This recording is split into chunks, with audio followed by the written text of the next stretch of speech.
Magandang araw Pilipinas, magandang araw Soksajen, and welcome sa isa na naman pong episode ng ating programang Performing and Informing at PIA 12 Infoline na hatid po sa inyo ng Philippine Information Agency, Region 12 at ng Information Coordinating Network of Soksajen o ICONSOX.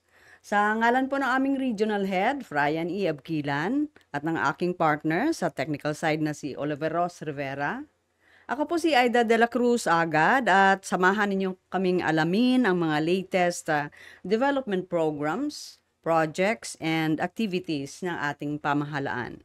Tayo po ay mapapakinggan sa ating mga partner radio stations at mapapanood sa Facebook, sa YouTube, at Spotify.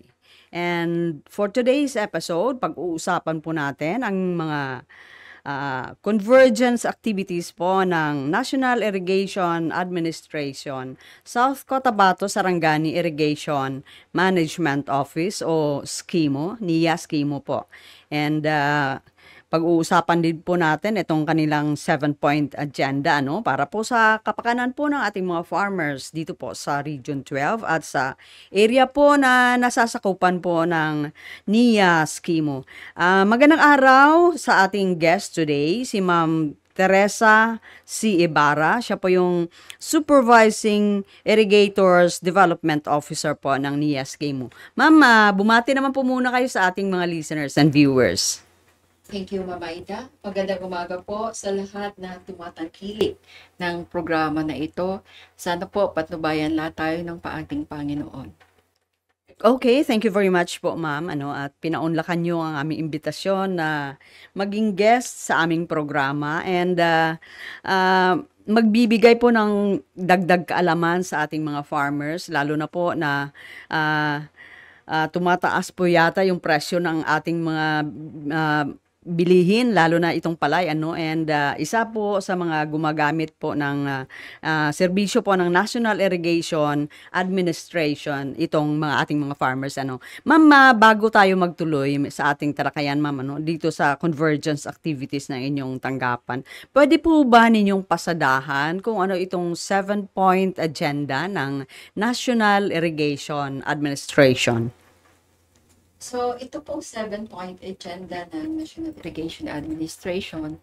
Nung panahon po, umupo yung aming administrator na si Engineer Eddie Guillen, binuo po niya ito in relation po sa aming vision, mission, and objectives na sana ay mapagaan o increase yung income ng ating mga farmers. Una, sa 7-point agenda po natin is yung irrigation infrastructure development po natin. Ang dito po sa irrigation infrastructure development po natin is to maximize po ang efficiency of irrigation infra development program po natin. Through harmonization and convergence po sa iba-iba na ahensya. Just like po sa ating local government units, sa Department of Agriculture, sa Department of Public Works and Highways, sa Department of Environmental and Natural Resources. In other agencies engaged in construction, also included ang mga private entities po natin. Yung ikalawa po na agenda, kung maganda na yung ating efficient, yung ating construction, so meron po tayong partners dito sa baba. Yung tinatawag namin na Irrigators Association po. Yes. So, kailangan po natin yung i-enhance po yung capability building po nila. So, paano po? Dito po is the promotion of local circular economy sa agriculture through empowerment po of IAs and farm consolidation. So, sa ngayon po, yung ating South Cotabato, bali sila po ang nag-pilot na una and it's very good na outcome po ng ating program ng South Cotabato. Nagpapasalamat din po ang NIA sa tulong ng ating province. So sa sa isa programa na ito, yung hybridization natin. Yung mag-hybrid po yung ating mga IA para ma-increase po yung yield ng ating production. Okay. From 4 tons to 8 tons. And kinakampaign po din natin dito yung pwede sana yung one variety sa isang area para mas yung peste mas madali nating ma-contain ang pest. Yung ikatatlo po yung is the Climate Smart Irrigators Association sa farming system. Kasi high-tech na tayo ngayon, so dapat is may talaga yung proper na plans regarding sa cropping calendar plan ng ating Irrigators Association. Kalendaryo ng pagtatanim. Kailan sila dapat magtanim, ano ang dapat itanim. Yes po, lalo na may El Nino tayo na hinaharap, dapat sabay-sabay at saka doon sa availability ng ating tubig. At ginagawa din natin ito together with our Irrigators Association and with collaboration and coordination with our local government units. So, yun siya ang isa sa mga program natin. Tapos yung mechanization sana. Maisulong na talaga natin yung full mechanization ng ating farming system. And ikaapat is the management and governance. So, as a national agency, dapat is SMART, National Irrigation Administration. So, sa ngayon is certified ISO agency na din kami sa International Standard Organization. Pero, dapat yung aming construction ngayon is angkop na doon sa mga bagong programa, just like telemetry, automation ng mga dams. Lalo na ngayon yung grabe yung flash flood. Dapat is innovative na talaga yung infrastructure program natin or project. Then yung ikalima is the monitoring and evaluation. So, i-strengthen the monitoring and evaluation system. Pero magagawa lang namin ito kung jointly enhancing ang capability and capacity ng monitoring natin between NIA, Irrigators Association, and other stakeholders. Kasi delikado na tayo sa flash flood. And also, kaya nga, hinikayat namin lahat ng ating mga farmers group mag-perform ng chat group. Kasi yung chat group is nagiging direct information na mas madali. Mas mabilis. Mas mabilis po, ma'am. Oo. Kasi kung minsan, walang ulan dito sa atin, pero may baha sa mga dams namin. So, only the farmers who can monitor immediately. And kung ma-monitor, mapicturan sa high-tech na ngayon, madaling ipadala sa amin yung picture. Kaya sa gabi pa lang, alam na namin kung saan na yung mga damage area. At least, ang response regarding sa emergency, mas madali. And within 72 hours, makasubmit din kami sa disaster ng report. And number 6 is the capability building of the human resources. Oo. Kasi as employee ng government, dapat is tinitingnan din ng gobyerno yung ano pa ba ang dapat para ma-address natin yung pangangailangan po ng ating mga client. Kasi yung client namin is the farmers. So, ina-upscale po namin and reskilling ang human resource development of NIA na sa competency. Pero dyan, hindi namin iniisip kung degree holder ka ba o non-degree. At least yung program para sa lahat. Just like yung ginawa namin ngayon, yung sa security guard namin, mga 30 na security guard all over sa South Cotabato and Sarangani. Binalik namin sila i-train on marksmanship and communication for work safety training. Kasi kung minsan nakalimutan na rin ng guard yung safety ng safety ng empleyado, yung safety lang ng nung building pero minsan yung sa empleyado. And then the number 7 is the strategic communication and advocacy. And one of these yung close coordination dito sa inyo, ma'am. Yung every field offices mayroong information officer. Kasi ang mas maganda ngayon yung sa promotion, alam nung client, alam yung ng other agency, kung ano na ba ang nangyayari sa aming ahensya.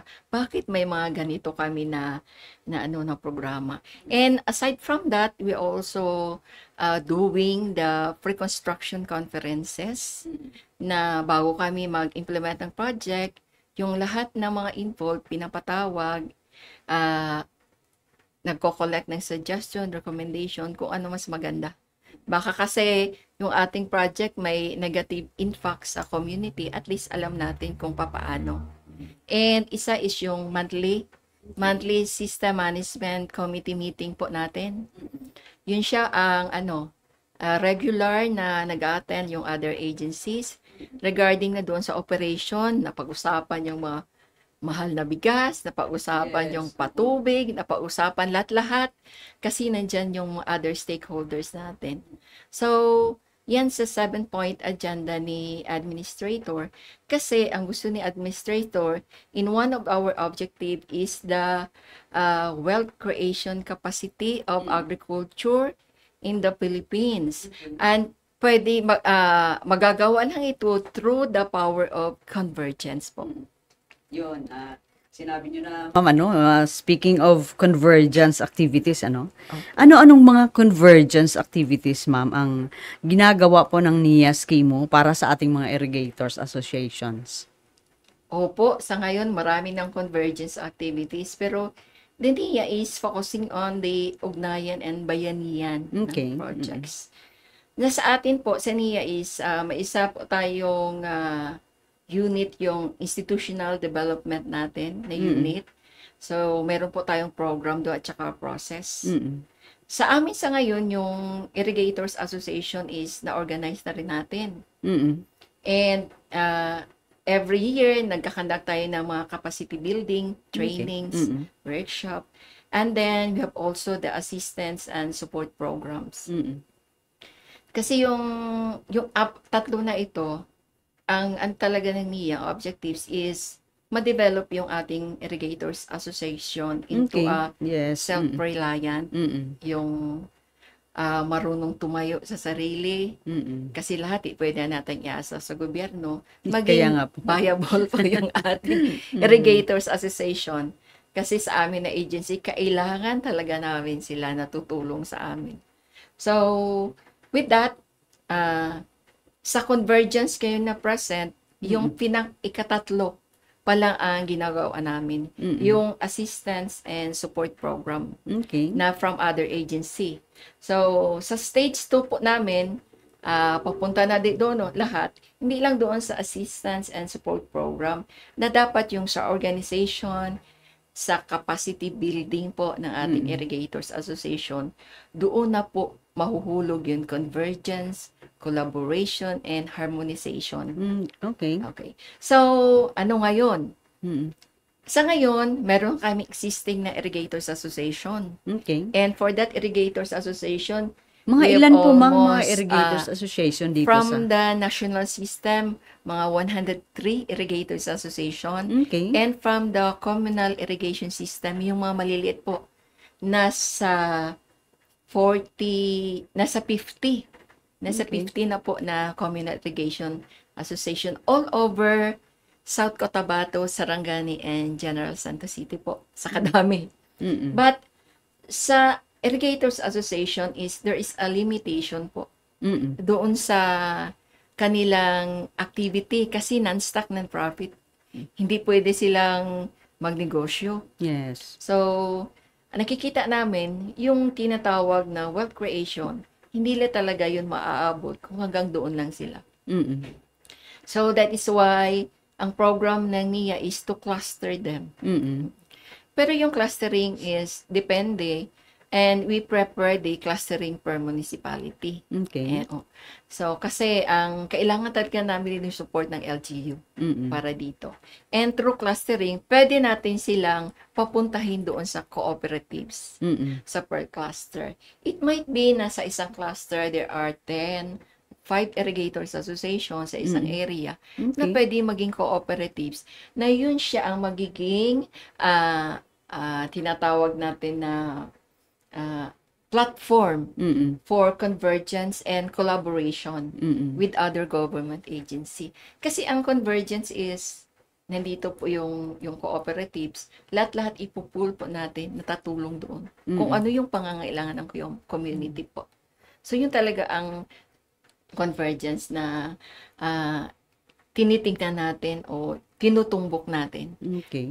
I-pooling po ng mga resources, pooling po ng expertise na tutulong po doon sa ating mga Irrigators Association. Ma'am Ibarra, sa ngayon po, saang stage niya po ba ang mga convergence activities na ipinatutupad po ng NIA dito sa area ninyo? Ang sa ngayon po, meron na kaming identified cluster area na 25 clustered, and out of the 25 is 19 from South Cotabato and 5 from Sarangani and 1 from General Santos City. At saka naka-phase by year po ito siya. Okay. So, sa CY 2024 is 7 lang muna. Tapos, ongoing na yun ng registration. Meron na po tayong 2. Tapos, in-include na rin namin yung consolidation kasi yung South Cotabato na consolidation, part ng aming irrigable area. So, dapat hindi magsalungat doon yung program. Dapat isa lang talaga. Okay. So, sinuportahan namin yung consolidation farming na ginagawa ng LGU. In time, pupunta din yung iba doon para maging isa. Okay. So, bali sa 2024 is 7 and we have 14,282.90 na irrigable area. And sa 2025, 19,784.85 and 2026 is 5,889.19. And with this, yung ating City of Coronadal is already forming a cluster. And naka-initial na kami na gumagawa kami ng cluster development plan. Na lahat nandun na. So, nasa initial stage na, and then nasa initial na din yung schedule for the training, orientation on the CDA natin. So, sa ngayon, yung target natin na 2025, it might be mas mapa-early pa natin na ma-clustered. Kasi kung ma-clustered na, lahat po ng tulong na services, dyan na talaga mahuhulog. At nakita namin mas maganda kasi kung titingnan natin yung sa PIDIG na parang pinopromote ni dating mayor, kasi dating mayor din si acting administrator Gillian. So yan siya yan ang author ng consolidation. At saka maganda din doon sa kanila. Mas tayo dito is mas maswerte in terms sa resources. Kasi sila doon is madalang yung ulan at saka kung minsan isang cropping lang sila. Okay. Yun po. Ma'am Ibarra, can you tell us about itong MRIDP na program ng NIA? Yes po. Bale, ito is part ng convergence po ito, yung MRIDP. Okay.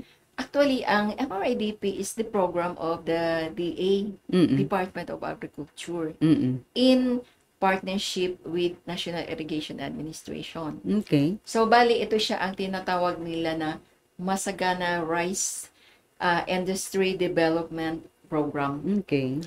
Noong una, may masagana na tayo. Oo, Masagana 99. Nung Marcos na naman, dinalik na si Pres Marcos natin. So, ito yung ang MRIDP natin. Bago lang po ito siya binuo ng ating Department of Agriculture in response to the convergence. So, ang implementation na collaboration with NIA is DRY 2024. So, ang DRY 2024 namin ay magsa-start na. Ang release ng tubig namin for the national system is last week of August. Every So, year ngayon, yan, ma'am? Hindi, as per cropping calendar. Okay. Depende po sa ating cropping calendar. So, ngayon,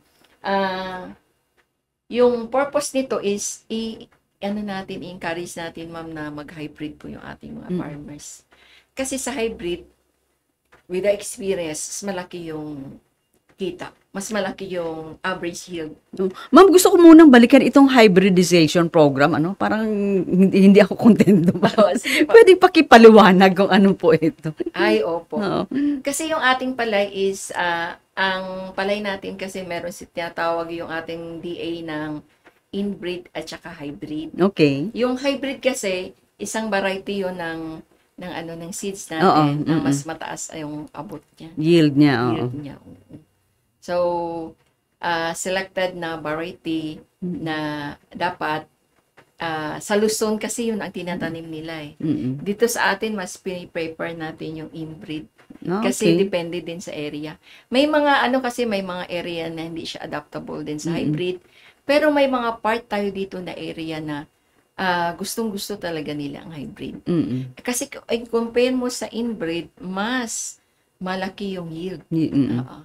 Kaya lang doon sa sa maintenance, mas malaki din siya. Okay. Ah. Mm-mm. Yan po sa hybrid. Yung mga breed ng seeds na ito, ma'am, resilient sila sa init, sa extreme na tubig, high waters? Depende din sa, Depende din po. marami din siya kasing sa Mm-mm. And yan siya. So ngayon, mayroon tayong target dyan na mag-avail ng hybrid na 2,496.12 na hectares. Okay. Both for the national and communal natin. And both from the Sarangani and General Santos City and South Cotabato. And we have an inbreed of 4,126.92. Pero, ang requirement po nito sa ating mga magsasaka na dapat members po kayo ng RSBSA. Okay. Okay. Yung RSBSA is the Registry System for Basic Sectors in Agriculture. Oo. Lahat po ng tulong ng ating gobyerno sa ating Department of Agriculture dapat is member ng RSBSA. Mm-mm. Kasi po, pag hindi member ng RSBSA, hindi po allow na mag-release sa individual farmers ng ganun kasi wala sila sa system ng ating registry. Okay. So, parang bawal. Kaya, ini-encourage po natin lahat ng farmers na libre po ito Yes. basta maging member lang ng RSBSA. Kasi lahat dyan dumadaan ang tulong. Magiging libre kayo sa PCIC and other tulong na aabot sa atin in terms sa agriculture. Ma'am, kung hindi member ng RSBSA, maka-avail pa rin po sila ng free na patubig? Oo po. Sa patubig, bale, hindi po tayo nagko-consider kung member ba sila o hindi. Okay. Lahat po, member ba ng Irrigators Association o hindi, basta nandyan sa area, nangangailangan ng tubig, pinapatubigan po natin. Basta sumusunod lang doon sa ating cropping calendar. Meron po nga hindi sumusunod eh. Binibigyan Kaya nga, din natin. no. Yeah. Ma'am, can you tell us also about ditong DPWH, NIA, Convergence, Katubigan at Sipag? Ano po ito? Ay, opo.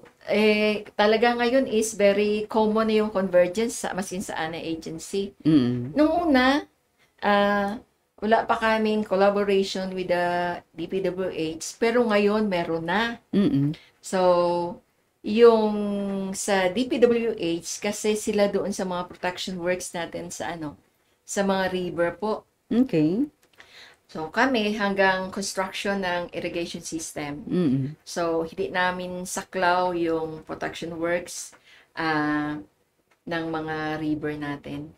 Hindi natin saklaw yung sa kalsada. Okay. Although may mga program kami, farm to market roads, pero usually, this program is nakalad sa ating Department of Public Works and Highway.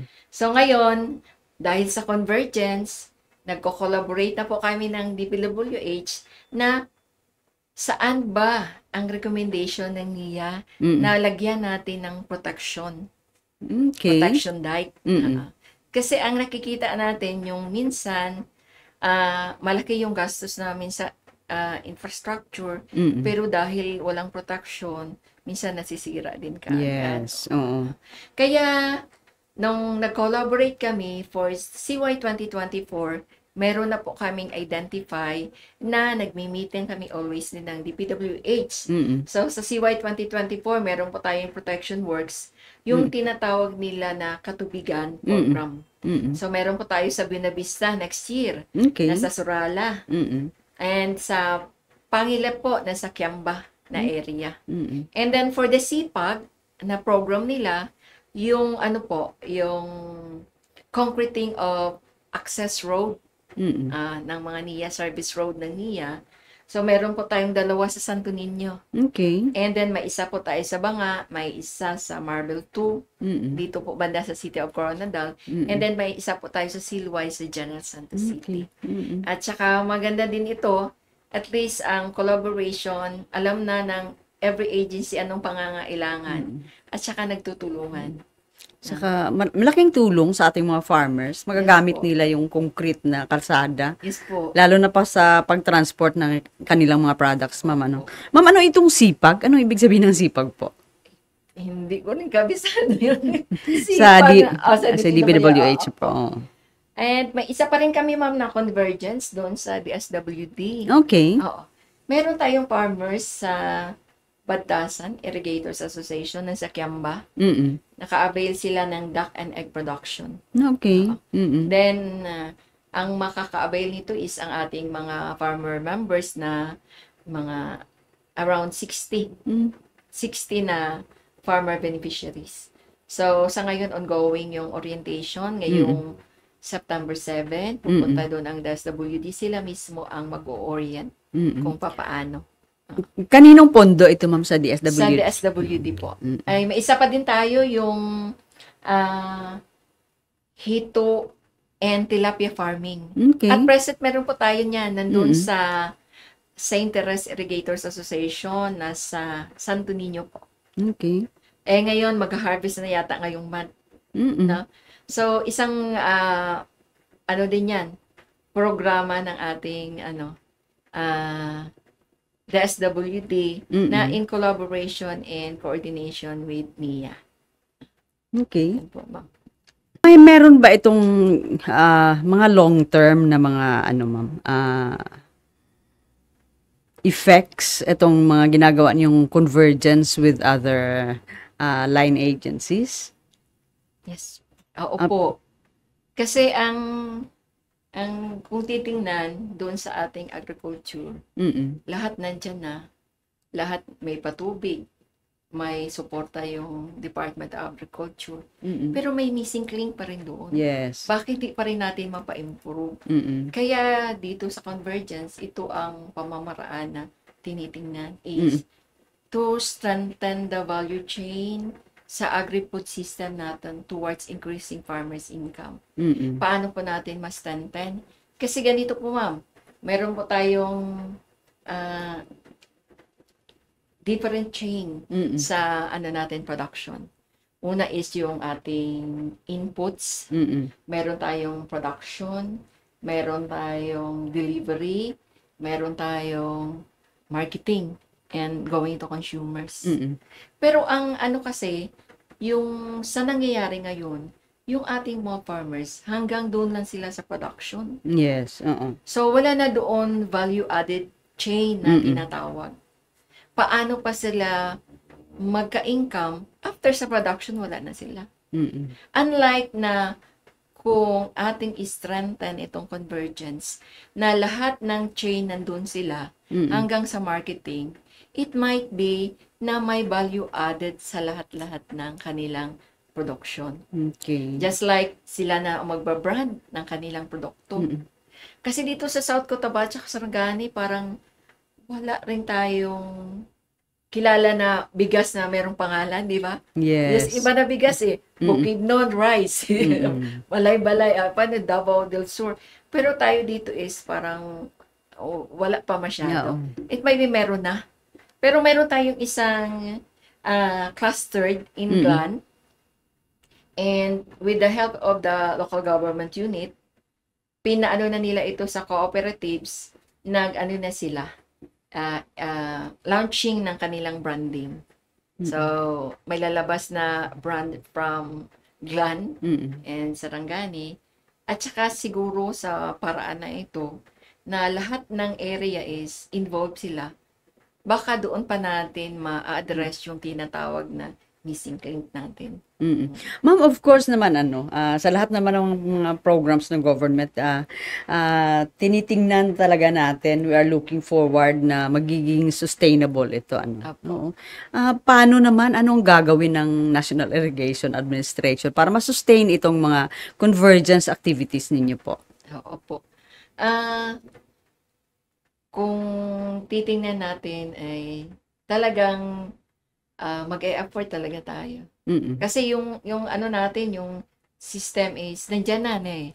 Nasanay na tayo doon. Okay. Ngayon lalabas Yeah. tayo na ang system, expand tayo. Ano bang gagawin ng ahensya Mm. para ma-sustain po ito? Yes. Kaya Oo. dapat is, yun nga ang sinabi ko kanina, dapat paigtingin na from IA into cluster and into cooperatives Mm. para ma-establish natin yung local circular economy. Mm. Yung ating produkto, yung ating raw materials, dapat maging finished product na dito sa atin para mas malaki yung value niya.